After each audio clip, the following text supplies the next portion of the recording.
आज हम डिस्कस करेंगे नेट कॉन्फ़िग और यांग के बारे में। पहले तो बेसिक चीज़ ये समझ ले कि आईओटी के इस पूरे सिलेबस में क्या क्या चीज़ें शामिल रहती है। सबसे पहली जो ज़रूरी चीज़ है वो रहता है कि हम आईओटी के बारे में कुछ बेसिक जानकारी रखें कि हम उसके लिए कौन कौन सी डिवाइसेस यूज कर रहे हैं, कैसे वो काम करेगी। यूनिट 4 में अगर हम लोग बात करते हैं तो हम लोग क्लाउड टेक्नोलॉजी की बात करते हैं। तो क्लाउड टेक्नोलॉजी में जैसे हडूप हो गया, अपाचे ओजी हो गया, इस तरह की कुछ फ्रेमवर्क है जो कि क्लाउड टेक्नोलॉजी में करने में, मतलब आईओटी के साथ अगर आप डेटा को स्टोर रखना चाहते हैं क्लाउड पे तब आप इनका यूज करते हैं। तो अपाचे स्टॉर्म हो गया। 5th यूनिट में हम लोग डिस्कस कर रहे हैं अभी इस वीडियो में क्लाइंट सर्वर टेक्नोलॉजी में। इसके बारे में हमने डिस्कस किया था पहले पपट के बारे में, फिर सैफ के बारे में हमने डिस्कस किया था। दोनों के दोनों अलग अलग सर्वर, अलग अलग क्लाइंट्स होते हुए पर भी उन पर अलग अलग कॉन्फ़िगरेशन करने में, सॉफ्टवेयर को इंस्टॉल करने में, वर्क करने में आपको मदद करते हैं। लेकिन आज जो है वो मैं नेटवर्किंग से रिलेटेड एक ज़रूरी टॉपिक समझा रहा हूँ जिसको बोलते हैं नेट कॉन्फ और यांग। ज़्यादातर जो नेटवर्किंग का कोर्स करते हैं, सिस्को हो गया, इस तरह से वही इनका यूज करते हैं। सारी नेटवर्किंग से रिलेटेड कमांड्स होती है। हमें सभी कंप्यूटर को, सर्वर को आपस में जोड़ना होता है, उनके पोर्ट नंबर, उनको कॉन्फ़िगरेशन करना होता है। तो सबसे पहला जो पॉइंट है वो है हमारा मेथड। मेथड के अंदर हम लोग शामिल करेंगे कि कौन कौन से मेथड जो है वो हम लोग यहाँ पर यूज करते हैं। तो सबसे पहला हो गया गेट कॉन्फ़िग, कॉन्फ़िगरेशन को एक्सेस करने के लिए। नेट कॉन्फ़िग, कॉन्फ़िगरेशन में ट्रांसपोर्ट करने के लिए क्या क्या ऑप्शन उसमें आएंगे। नेट कॉन्फ़िग एक्सटेंसिबिलिटी, इसमें सर्वर से रिलेटेड मैनेजमेंट आ जाएगा। और इसके अलावा और भी अलग अलग कमांड्स हैं जिसमें कमिट करना है, किल करना है, सर्वर को क्लोज करना है, सेशन को किल करना है। कोई कॉन्फ़िगरेशन है उसको आप एडिट करना चाहते हैं या कॉपी करना चाहते हैं, डिलीट करना चाहते हैं, लॉक करना चाहते हैं, ये सारे के सारे आपके क्या हो गए, नेट ऑपरेशन ही हो गए, नेट कॉन्फ़िग के ऑपरेशन हो गए।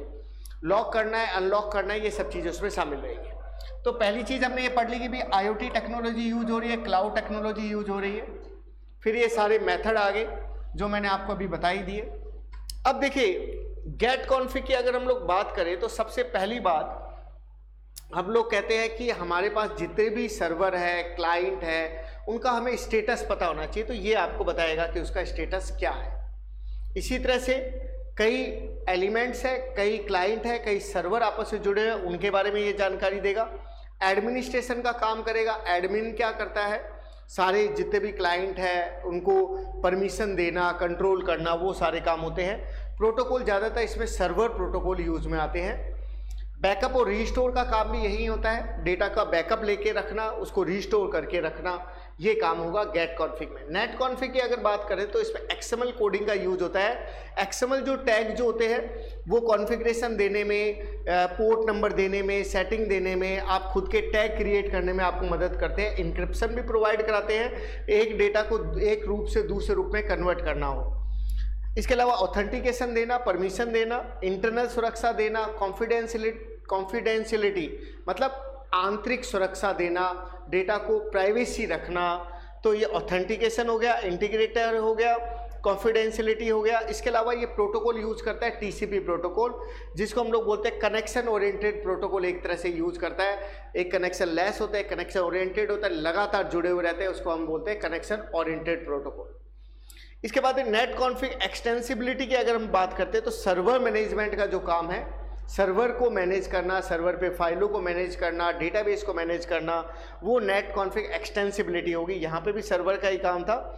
और कंपैटिबिलिटी में ये कैसे चेक करता है कि सारे क्लाइंट उसके साथ कंपेटेबल है, डेटा को भेजा जा सकता है, एक्सेस किया जा सकता है, वो काम होता है हेलो मैसेज, एक कंफर्म करने के लिए तरीका है। आप डेटा को किसी भी डायरेक्शन में मूव करवा सकते हैं। इसके बाद में हम लोग डिस्कस करेंगे सेकंड जो चीज़ है वो है डेटा मॉडल।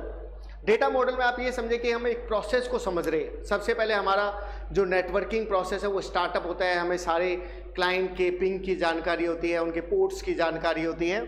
उसके बाद वो रनिंग स्टेज में आ जाता है, प्रोसेस करना शुरू कर देता है। और इसके अलावा हमें ये भी पता लगता है कि जब वो प्रोसेसिंग शुरू हो जाती है तो कई क्लाइंट्स जो है, यूजर जो है जुड़ने शुरू हो जाते हैं। उसके बाद है हम उनकी फाइलों को एक्सेस करना और दूसरा प्रोसेस करते हैं। तो पहले हमने मेथड के बारे में पढ़ा, फिर डेटा मॉडल हो गया, फिर नेटवर्क वाइड ट्रांजैक्शन में हम यूजर के वैलिडेशन को चेक करते हैं, यूजर एक्टिवेट है या नहीं है, इन चीज़ों को हम लोग देखते हैं। तो ये सारा काम नेटवर्किंग से रिलेटेड था। इसके साथ ही एक टॉपिक होता है यांग इससे संबंधित डेटा आपको प्रोवाइड कराएगा, आपको मतलब एक तरह से कह सकते हैं उसकी वैल्यू प्रोवाइड कराएगा। तो सबसे इसीलिए इसको बोलते हैं डेटा मॉडलिंग लैंग्वेज। और डेटा किसके रूप में रहता है? ट्री के शेप में रहता है, हिरार्कल फॉर्मेट में रहता है, ट्री का शेप मीनिंग। अब कंटेंट की अगर हम लोग बात करें तो आप ये समझे कि उसमें कंटेंट में उसके हेडर की जानकारी, इंपोर्ट कहाँ से कर रहे हैं, उसका टाइप क्या है, कॉन्फ़िगरेशन क्या है, उसमें क्या ऑपरेशन हो रहे हैं, क्या नोटिफिकेशन उसमें मैसेज हमें मिल रहा है। तो आप अगर इन सबको समझना चाहते हैं तो नोट्स वाला वीडियो देख लेना, उसके अंदर आपको ये टॉपिक जो है इजीली समझ में आ जाएंगे। इसी तरह से डेटा टाइप जो आप सी लैंग्वेज या जावा के अंदर आप कहते हैं integer, boolean, non integer, bit, pointer, void, structure, union, typedef, enum, जो भी आपको याद आ जाए। तो ये तो सारे डेटा टाइप हो गए, ये आपके उसके बारे में सारी आपको जानकारी दे दिया। टाइप हो गया, कॉन्फ़िग हो गया, ऑपरेशन हो गया, नोटिफिकेशन हो गया। एट्रीब्यूट में आप में उसके एट्रीब्यूट की जानकारी देंगे, उसकी वैल्यू की जानकारी देंगे। तो कॉन्फ़िगरेशन की क्या स्थिति है, डिफ़ॉल्ट वैल्यू क्या ले रहा है, टाइप कौन सा यूज कर रहा है, वैन का मतलब कौन सी कंडीशन उस पर अप्लाई कर रहे हो, ठीक है, उसका डेटा आपका हो गया। डिस्क्रिप्शन हो गया, उसके बारे में जानकारी आपकी हो गई कि कैसा मैक्सिमम एलिमेंट कितने हैं, मिनिमम एलिमेंट, ये मैक्सिमम एलिमेंट हो गए, ये मिनिमम एलिमेंट हो गए, नंबर ऑफ एलिमेंट क्या है, उनका स्टेटस क्या है और उनका एड्रेस क्या है, ये सारी जानकारी, मतलब सारा कुछ डेटा के रूप में है। कुछ हिस्सा मैंने यहाँ लिखा है डॉक्यूमेंटेशन यांग का, मतलब जो यांग बनेगा, जो डेटा की जानकारी देगा, उसके अंदर वो रीडेबल होता है, इजी टू लर्न हो जाता है, हिरार्कल फॉर्मेट में होता है, जैसे मैंने आपको शुरू में बताया था। सभी प्रकार के ऑपरेशन इसमें लिखे जाते हैं, जितने मॉड्यूल है, जितने सब मॉड्यूल है, वो सारी जानकारी इसके अंदर रहती है। लैंग्वेज कौन सी यूज करता है, सी और जावा की तरह सिंटैक्स यूज करता है, डेटा टाइप यूज करता है। तो ये आपकी बेसिक सी चीज़ आ गई। तो यांग में आपने डेटा के बारे में जानकारी देखा और नेट कॉन्फ़िग में आपने नेटवर्किंग के बारे में डेटा देखा।